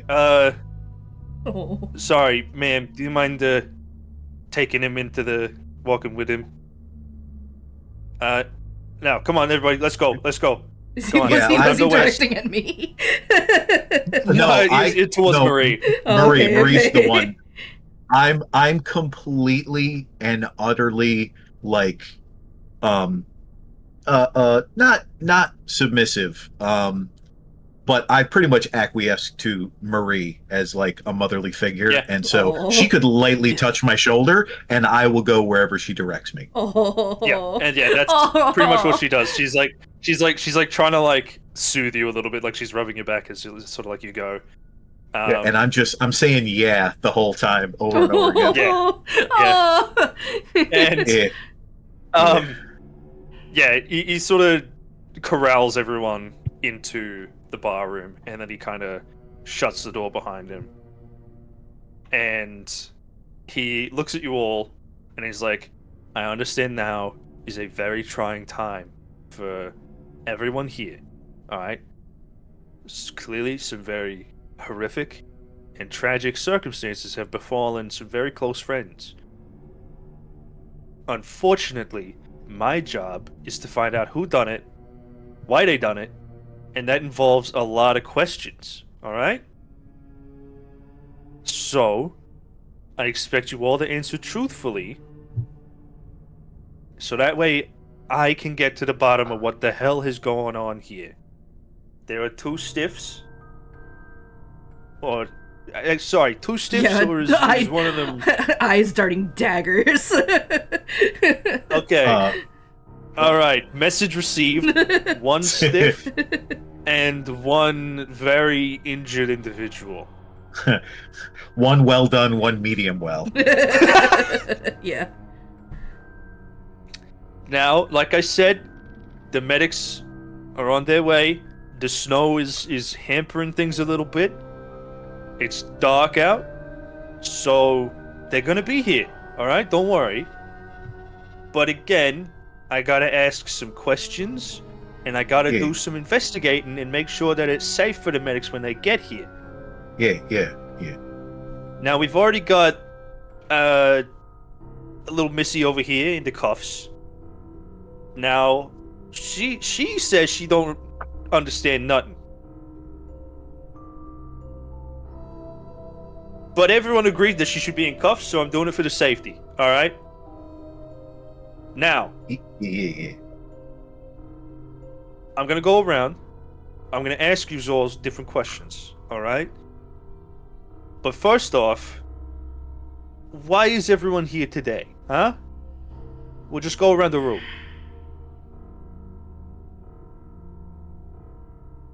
I guess if nobody speaks up, I say the Dr. Powell invited us. I say us, and then I correct myself, and I say, well, I was invited. I had a letter, some special. I don't know. Marcus kind of chips in. He's like, as did I. Me too. Right, okay, so you was all invited here for like a party, for an event, An event. something big. He said he made a discovery, and we didn't really get to that part. I see. And he like pulls out a notebook and he starts writing in it. And do you have no idea what this discovery entails?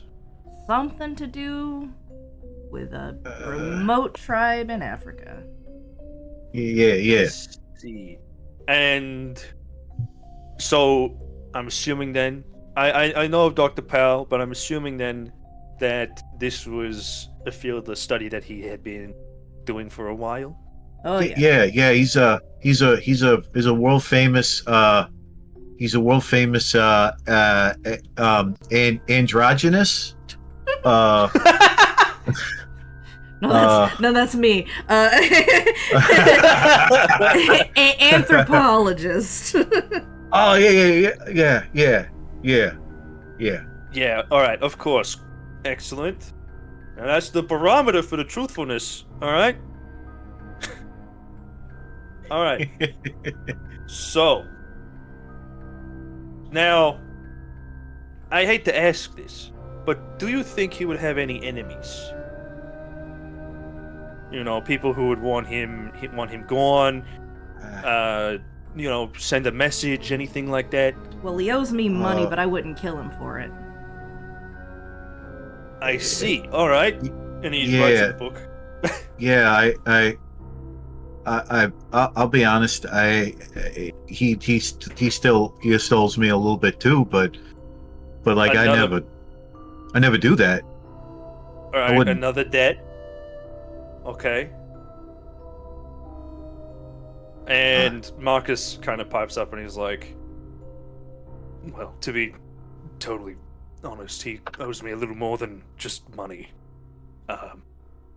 He was supposed to give me an artifact from one of our more recent trips, but I haven't seen hind nor tail of it, so I don't know what he's done with it, but it was just supposed to be a keepsake. Okay, another debt. Gotcha. And you, old fella. Professor. And yeah, he corrects. He's like, Professor. Well, I simply wanted to work more closely with him on projects like this, and I thought that I could learn a lot from him, considering he's quite ahead in his field. But I suppose that may not come to fruition. And he's kind of like very unsteady when he says all that. It's like, okay, so less a debt and more more tutelage. Okay. And you two, and he gestures towards the help, Bartholomew and Marie. You two, I am assuming, considering your outfits, you work for the Dark? Yeah? Okay. Now, does he owe you any money as well? And they both shake their heads. Okay. Now, I'll be talking to you two later, because you'll know him more personally than the rest of these folks. And you're gonna say fucks. These fucks. Yeah, like the rest of these fucks. The rest of these chuckle fucks.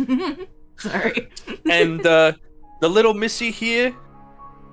What are you here for? Does the man owe you anything? And she's still quite confused. And she kind of struggles against the handcuffs. She goes well, I'm just here for the party. I wanted to meet Dr. Powell. He and I, we've been in touch for a long time. You know how it is with a girl and a boy? And he kind of nods. He's like, right. Okay, I'm definitely asking you plenty of questions later. And he sort of he's silent for maybe a minute as he writes in the notebook. Sort of eyeing everyone off as he goes. Now, what the hell happened? So we got one man shot, another man shot, but fatally, and you called for an ambulance around a couple hours ago, or an hour ago, sorry. So what the fuck happened? So, we sat down for dinner. Are we in the dining room? Where are we again? We're in the bar. In the bar. Okay, over in that room in the dining room. And, yeah, he started to make his announcement, but we lost power. Heard really loud bang, and when the lights came back on, he had a shot in his stomach. I see. I have a special interest in first aid, and I also had help with Major Thorn, his field work in the military. So we stabilized him, but he hasn't come. He's been unconscious this whole time. Okay, well done then. So Thank you. you didn't see any shooter. No. You only the power went out. There was a bang, and then the good doc was on the floor. I'm assuming. Was he on the floor? I think so. Yeah. Well, he kind Yeah, of he was. Yeah. yeah. Okay, and was anybody missing at the time? Chef Steve, Maid Maria. We still haven't accounted for the groundskeeper. What was his name? Yeah, Henri. Yeah, Henri. Yeah, as a groundskeeper. Oh, we like. Okay. I think we spotted him outside through one of the windows. You saw him through one of the windows? Yeah. Like in what capacity? We was in the hallway, and I saw out the window like I saw like a figure at the the edge of the woods. I didn't really get to see much, but Bartholomew says that was the groundskeeper. I see. So he wasn't present for the dinner, No, but no. he's currently present on the grounds. As far as we know, I ain't seen him since. Can anyone attest to his state of character? I looked at Bartholomew. Oh, well, he's prefers to keep to himself. Really? He's just enjoys his job and prefers to just do it quietly, I guess. Right. So, a bit of a loner type. Oh, sometimes. But overall, I suppose. I see. And he writes down more in the notebook. Okay. And Marie, who I'm assuming is this lovely lady here, and he just towards, Marie. And, we. And where were you at the time of the shooting? Oh, I was asleep in my quarters. I see. And you didn't hear anything? No. I was asleep the whole time. I see. And he writes down more in his notebook. Okay. And the chef here is like, yeah. You were, I am assuming, cooking or cleaning at the time, since the dinner had just been served?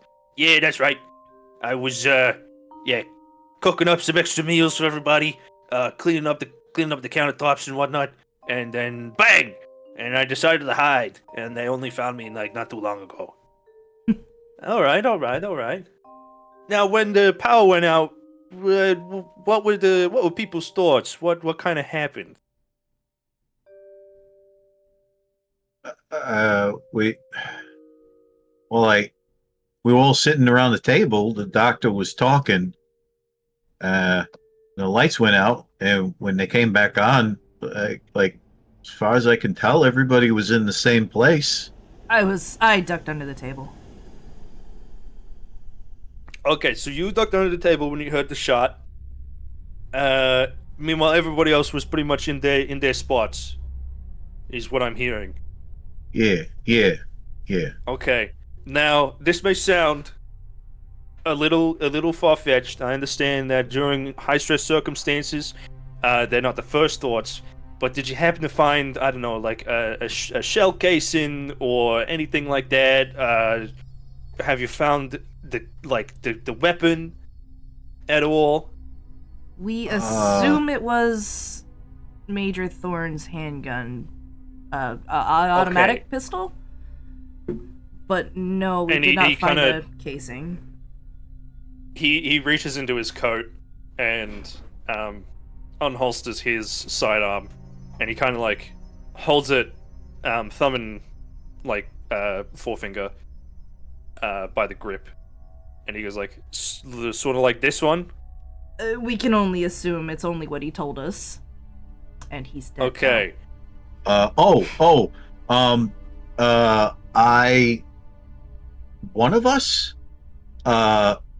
One of us has the extra mag, right? I think that's you, isn't it? And I like reach into my pocket, like I got big pockets on these pants, reach into a pocket and I pull out the magazine and I stand it on the bar, kind of. And I was like, this major said that this was the major's extra magazine that he had. It was in his coat. But when we looked, we didn't see the gun there or nothing. But I'm guessing whatever it was, this was the gun fired these rounds. And he like walks over and he takes it and he looks at it and he's like, "Yep, that's a 45 automatic magazine. So you found this, but no gun." No gun. No gun yet. We started to look around to collect everybody, but we didn't find the gun. Okay. Yeah. Interesting. What other firearms are present aside from the 45 and that shotgun? Marcus's. I just kind of like motion towards Marcus. The detective like pockets the extra magazine into one of his coat pockets, and he walks over and Louis will remember that. and inspects Marcus. He's like, "Sir, would you mind unholstering your firearm safely for me, please?" And Marcus obliges. He takes it out. He's like, hands it to him, grip first, and the detective takes it, sort of inspects it, opens up the chamber, looks at it. He's like, "So you rock a 38? I see. You know, a lot of coppers use this too. It's not bad, but I prefer mine a bit beefier. Now I'm gonna take this from you, just so that way there ain't no funny business going on. Don't worry, you'll be able to claim it back, but we just need to keep it as, you know, investigative material." And he sits it on like a small like tea table essentially. Well, there's a corpse we're coffee gonna raid table, later. sorry. But anyway. and he sets it on the coffee table, and just sort of like right next to him, and he sort of like looks around and he's like, "Well, it seems everybody's alibis match up for the start of the evening and the initial incident. Now I gotta follow up with what the fuck happened in that room." Now, a lot of yous is saying, "Little Missy here is responsible." She has no fucking idea where she is. She's very confused right now. Yeah. We came back down as a group, and then a few Wait, of you them. came back from where? Oh, we was upstairs searching for people to gather everybody, and then after Right. we all came back downstairs, they was fuck, you mentioned cold, like a washcloth, like a rag. I wanted to take care of Dr. Powell a little better. I figured a little comfort would have been a good idea. So me and Marie went to the kitchen to get some rags that were cold and damp. And those two they went with, and the major and I we was back in the room.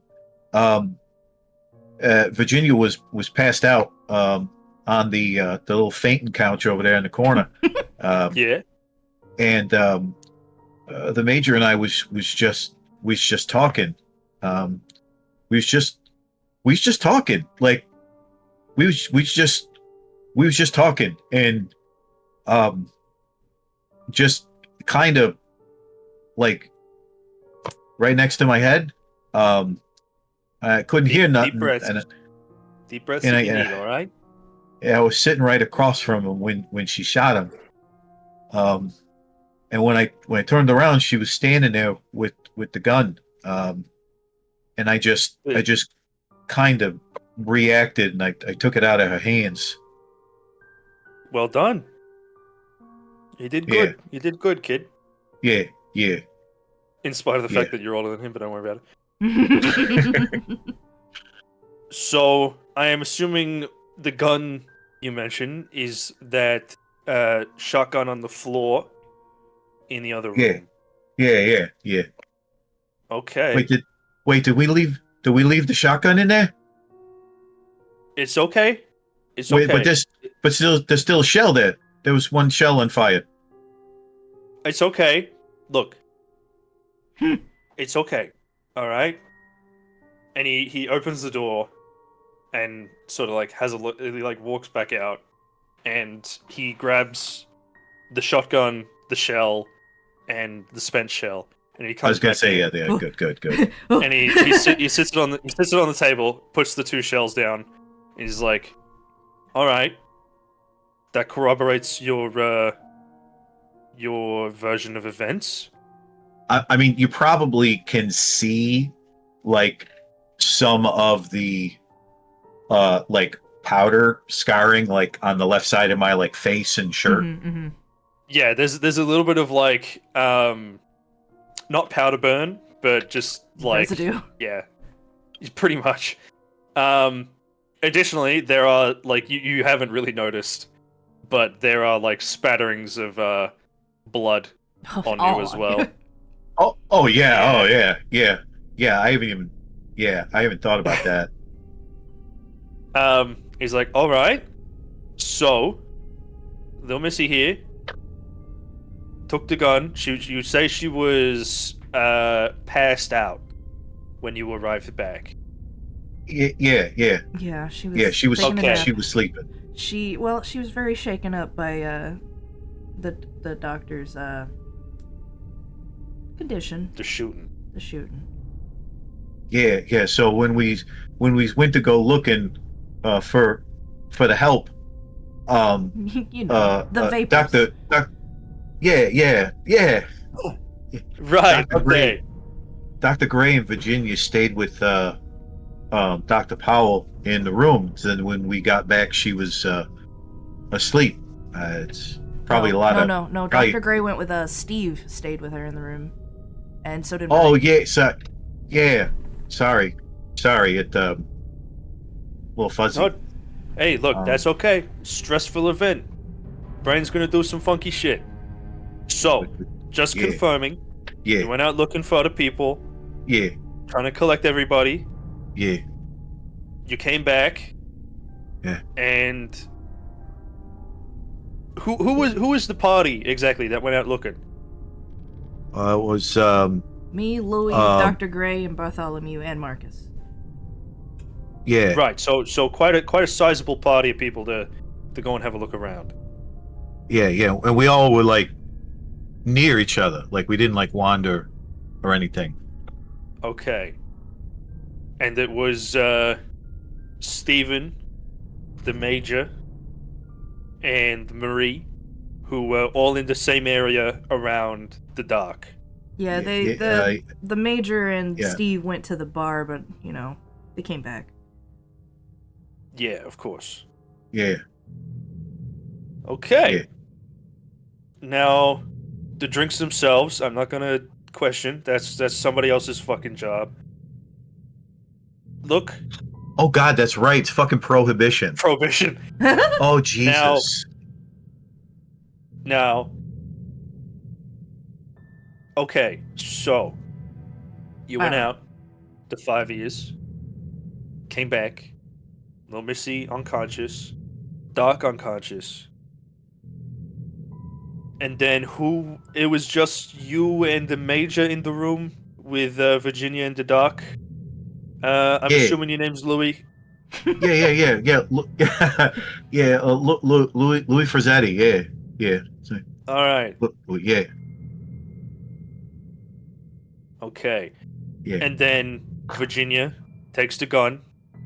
Nobody notices. And then bam. Major's dead. You jump into action, get the gun. Gun's on the floor. Virginia's on the floor. And she's wheezing. Because it seems like you knocked the fucking wind out of her. Which, well done, by the way. Did very well. Yeah. I sheepishly look at Virginia, and I just instinctually apologize for throwing her on the ground. Sorry. And she kind of like looks at you and she's like, I don't know what you mean by you threw me. I just, one minute I was in the chair, next I was on the floor and I couldn't breathe.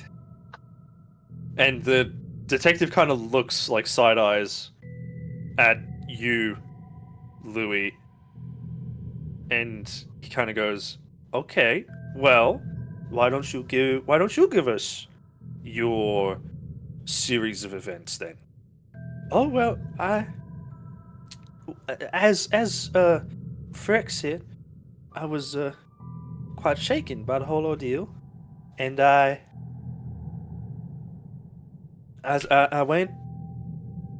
followed, or was guided, into the main room, and I had a glass of water at some point, and then I fell asleep, I think, and then I was on the ground and I couldn't breathe, and everybody was yelling, and there was a dead man, and a gun, and my hands were shaking. What happened?" Just said. "Okay, but I didn't shoot nobody. I But you was asleep on that chair." I kind of personally put myself, like, I stand up and I just put myself as far across the room away from her as I can. What? I swear that's all I remember. And the detective kind of gives her a nod. He's like, "All right, you know what?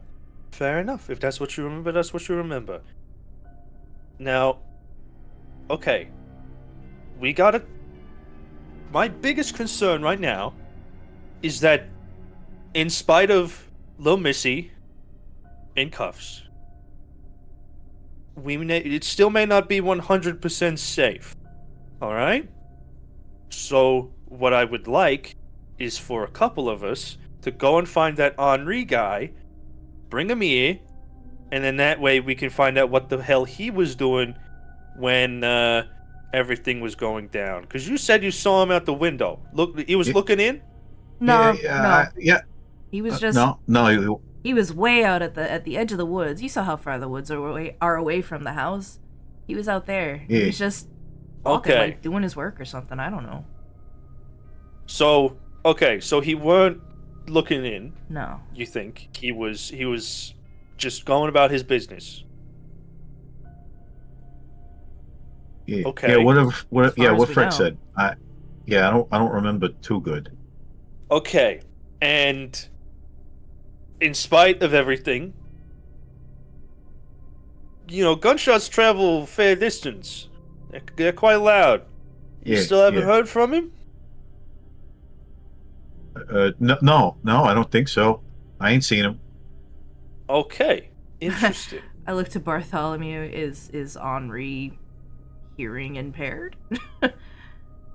No, as far as I'm aware. Hmm. He used to work among, machinery and factories and stuff before he found his love of gardening and landscaping, but I mean that I don't that would think be, so. That would be a reason to be hearing impaired. So Well, he seems to respond quite readily. He may not have heard anything. The cabin is well, it's not far into the woods, but it's a distance. That might explain it. Either way, Of we course, still of have course, to yeah. account for him. Yeah. Absolutely. Absolutely. And benefit of the doubt, you know, that's what the whole justice system's about, you know, innocent till proven guilty. District, you know, we'll unpack that later. But regardless, I'll go with yous.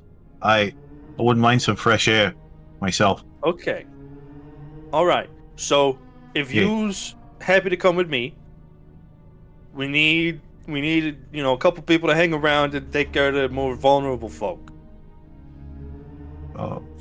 He sort of gestures towards Marcus. He's like, now, while I don't trust nobody, I want to go deal with this Marcus fella myself, alright? I want to go see him, I want to go talk to him. Henri. So, Henri, sorry. I want to go see this Henri bloke. This Henri guy. Talk to him, see what the hell's going on. And Louis, if you're happy to come with me, that's goddamn beautiful. But, Marcus, I think you ought to stay here. The gun stays here. Alright? Gun stays here. Just as a precaution. Alright? In plain view. If anybody takes it, anybody uses it, for no reason, they will have absolute fucking hell to pay. Alright? Not only is this evidence, this is to prevent any more accidents. Right? Yeah. Okay.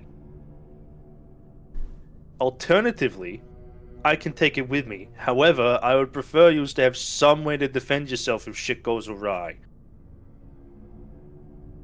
I don't know if this helps or not, but I like Marcus. It seems pretty on the up and up, and it is his pistol. Somebody else grabs it. Like, I mean, if Marcus is got it on him, we know he's got it on him. So, like, at least he takes the responsibility. Like, if we disappear and then come back and everybody's pointing fingers, I don't know. I don't know. Okay. All right, big guy. I like your reasoning. And he picks up the gun and he hands it back to Marcus. And he's like, "Now this ain't quite police procedure, but given the circumstances, in fact, I got no fucking backup, and the fact that everyone here says you're trustworthy, don't fuck this up." And he gives him back the 38, and Marcus takes it, kind of just nods and puts it back in the holster. Now, if that thing ever leaves your fucking side, it's you who is going to pay the price. You understand? That gun is entirely your responsibility. You lose it, that's on you. Somebody gets shot with it, that's on you. All right. Okay. Out of character. Now. Sorry, Marcus. Now, would anybody else like to come along, or are you all just happy staying in here, staying warm? God. I I don't definitely want to look. split the party. I look over my shoulder because you moved away from Virginia. I look over my shoulder and I kind of give you like one of those like raise the eyebrow, like kind of like quizzical, I guess. And then I kind of like I give you like a little eyeball nod at the cane. And I give a little nod with my head, like, come on. I'm coming with you. Freck, you want to come? Okay. All right. Yeah. Three's Thanks. better than. Thanks. All Yeah. right. Thanks. All right. Three's better than two. You know how to swing that thing. I think I got it. All right. Now that thing could do some real damage. You hit with the, and he kind of like taps on the top. Like you hit him on the head with this thing. Do some real damage. All right. So be careful. Yeah. I'll Yeah. keep that in mind. Do some real damage. All right, now. It's a secret we'll use for Bartholomew. later. Bartholomew, how do we get to the shack? And he's like, oh, and he tells you, I think, what he told you, last session, Louis, which is basically gave us like a left. Yeah, you take a left, then a right, and then 2 lefts, and then the cabin should be there. Yeah. And he nods. He's written it down, and he's like, all right. Now, Louis, what do you got to for self-defense and whatnot? I got the. Are you packing? No, I don't. No, officer. I ain't got no piece, but I just pulled my brass knuckles out of my pocket. Okay. I'm not too good with guns. Kind of scammy. Fair enough. I can understand why. Now there is that gun. That shotgun. Oh yeah. You want to take it? If you want. Do you want to take it with us as like so we know where it is? I would prefer to know where it is at all times. I know where that fucking pistol is on Marcus there. You don't gotta use it if you don't wanna. No. But I'd prefer to have it and its ammo on us. I put my hand out for the shotgun shell. And yeah, he picks up the gun. It's like slung over like his arm, like broken open. And I'll he hands take you he hands you the shell. I will take the shell, and I will.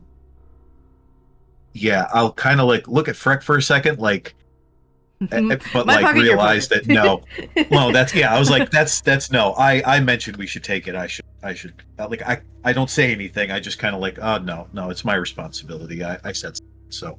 I'll put the shell in my pocket. All right, and yeah, he's still got the gun slung over his arm, and he's like, all right, do you want to carry this? I mean, either one of yous, I'd prefer to have my hands free. Yeah, okay. I'll carry it. I'll carry it. And yeah, he hands it off to you, and he's like, all right, you know how this works? I got the basics. But okay, I'll just hit him over the head with it. It's fine. I mean, it trust me, works damn well. But if you ever need to, yeah, ever the need shell, Shell- click, yeah, pull, yeah. okay, Yeah. Basically, Oh yeah, put the basically, shell yeah. in, Yeah. close it. Yeah, This thing don't have it. This thing don't have hammers. All right, it's Yeah. cocked and No. ready to go once you close it and you break it open. All right. yeah.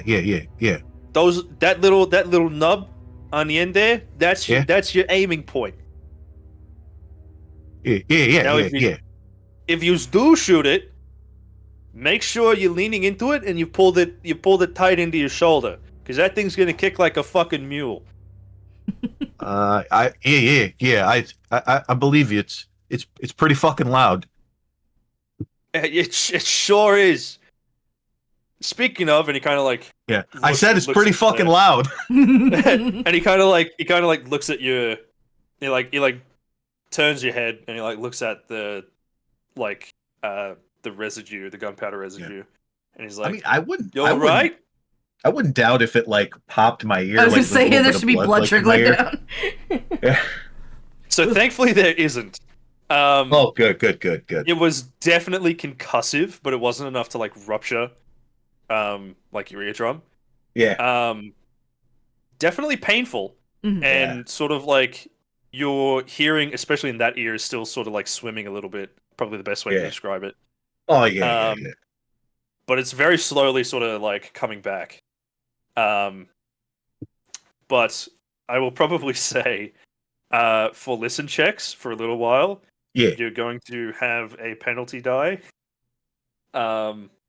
Meaning that it is harder for you to make listen checks. Of course.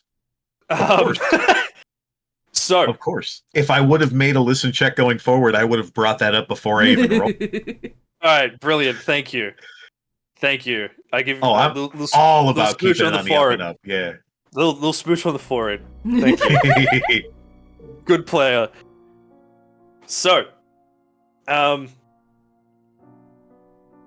he sort of has a look around, and you still have like those lanterns and things, that are sort of like spread around Oh yeah, yeah. the room. And he takes one, and he's like, "All right. So, I think one will be fine, but we can take two if we want. Big thing to remember is just big man there. If he ever wants to use that fucking gun, he's gonna have to drop the lantern. So I can carry one. That still leaves me one hand free to, enact business and justice. Do you want to carry one too, Freck? Or are you happy with just the one? Sorry, what are we carrying? Lanterns, one or two. I'll carry a You lantern. want an extra one? All right. All right. So let's go then, shall we? All right. We'll be back. Don't do any funny business. Nobody. All right. And he walks out. He sort of opens up the front door. I imagine with both of you in tow. It's And cold out. as you I step- grab the major's Yeah. coat off the rack and I wear it. I was gonna say you go to step out, and there is just this like immediate cold slap in the face from like this very light fall breeze Oh, as shit, I sort of- needed that. as the snow kind of drifts softly down and pitter patters the ground. It's not a slurry; it's like a very powdery snow, and it does make the grass look very, very pretty. And are you taking a coat, Louis, or? Oh yeah, I'm taking my coat. Yeah, cool. So yeah, you swing off your coat, put it on. Freck, you take the mage's it's like a proper greatcoat. Mhm. Probably a Too couple big on me. sizes. That's Yeah. okay. But You're you gonna know be warm what? though. It is a very nice, warm, woolen coat. And you step out, and still there's that slight sting on your face from the cold. It wakes you up a lot, Louis. It kind of snaps you back to reality a bit. Ooh, yeah, I Um, needed that. And the detective puts his hat back on, and he's like, "All right, I guess I'll lead the way. Anything happens, I expect you to be my backup. All right?" All right. Yeah, the detective. Why don't I take one of the lanterns and go first? That way you Sure. can keep an eye on the other person who's got the gun. You know. Okay. All right, if you insist. Yeah, And he hands you his lantern, yeah, yeah. and he's like, "All right, if you want to stick to the front, be my guest. In that case, I'll stick to the back." Deep breath. Start walking.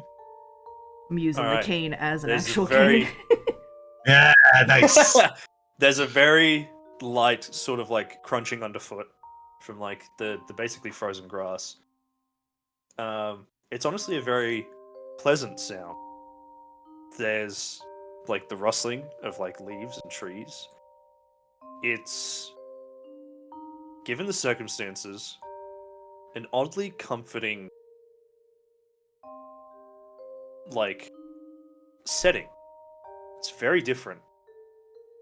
The One could- light from the lanterns is enough to light maybe 20 feet ahead of you. Not a lot, but it's sort of enough that you get some pretty good eyes out. Beyond that, though, it is very dark. You continue sort of walking around the side of the estate. There's no real path that sort of goes into the forest, but you can see where a forest trail begins. And you walk up, and the leaves rustle. There's some very quiet, like, cooing from some, like, owls and stuff. And the cold still kind of, like, whips across your face. You can feel it in, like, your fingers. And sort of one last deep breath, you step forward into the forest. And I think we will leave it there for this one. Yeah. We will resume next week, entering the forest and trying to find Henri. Yay! Yay! All right. Now, very good, very good. The evil in me, is the mischief, is very happy that the major had such an impact. You murdered him! I sure did. I sure did. My boy! Should have known Yeah. the one with the most personality. God damn it! Oh, man. Every single time, people are just like it's like an actual friend has been like murdered. Yeah. They just like, my boy, Yeah, my boy. the friend, the immediate mentor figure. Yeah. It's like one of the few like very openly like kind and like real people. Oh man. Very Anyway, good. Very I good. must go, unfortunately. I have work in a little bit. Act So, of chaos. thank you both. That was great fun. And as always, you are both Yes, thank phenomenal you. players, and I have a lot of fun doing this with you guys. He's very good. And I will see you in a fortnight for this again, Yay! Woo! where